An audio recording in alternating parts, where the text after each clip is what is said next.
তেওঁলোকৰ দুজনী ছোৱালী আছিলে। তাৰে আছিল এজনী বগী, এজনী কলি। মাকে বগীক বহুত মৰম কৰে। কলি কলা হোৱাৰ কাৰণে কলিক অকণমানো মৰম নকৰে।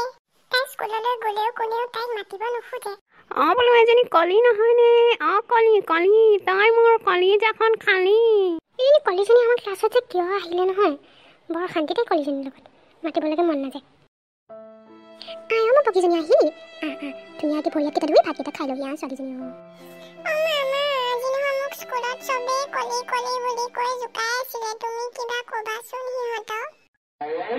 তইতো কলি কলি কলি নকৈ কি বুলি ক'ব? তই মোৰ মানখনত চব শেষ কৰিলি। কি ছোৱালী জন্ম দিলি কলি মলি? বাৰক চাচোন, ইমান বগী, তই ক'ৰ পৰা আহিলি কলি মতি? সঁচা মা, এইজনীৰ লগত যে মোৰ স্কুললৈ যাবলৈ মন নাযায়, ভণ্টি বুলি ক'বলৈ মন নাযায়। কি কলি মলি ভণ্টি এজনী মোৰ।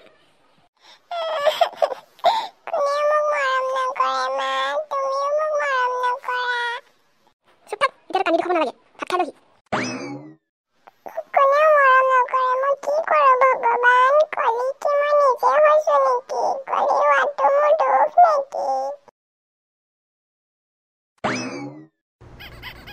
কিহে কলি বগী, দুই ভনী মিলি ক'লে যোৱাহে?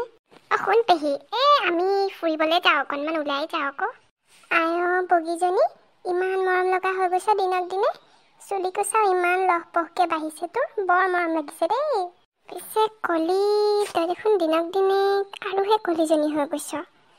কিবা ঘহনে নঘহ? মোক অকণ ক্ৰীম চ্ৰীম ঘঁহিবি আকৌ, তেতিয়াহে ভাল হবি দেখিবলৈ। এনেকৈ কলি হ'লে ভাল নালাগে নহয়।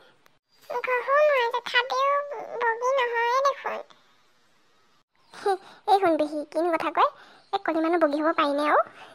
নোৱাৰে বগী হ'বলৈ, যিমান ঘঁহিলেও কলি কলিয়ে থাকিব। কথাটো হয় দে, নোহোৱাও নহয় বাৰু। তেনেদৰে সকলোৱে কলিক কথা শুনোৱাই তাইৰ ৰংটো কলা ৰঙৰ হোৱাৰ বাবে, আৰু কলিয়ে সদায় মন মাৰি মাৰি থাকিবলৈ ৰয় আৰু লাহে লাহে ডাঙৰ হ'বলৈ ধৰে।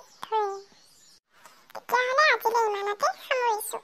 যদি আপোনালোকে আমাৰ এই ভিডিঅ'টো চাই ভাল পালে, তেতিয়াহ'লে লাইক, শ্বেয়াৰ আৰু চেনেলটো ছাবস্ক্ৰাইব কৰি দিব, আৰু লগতে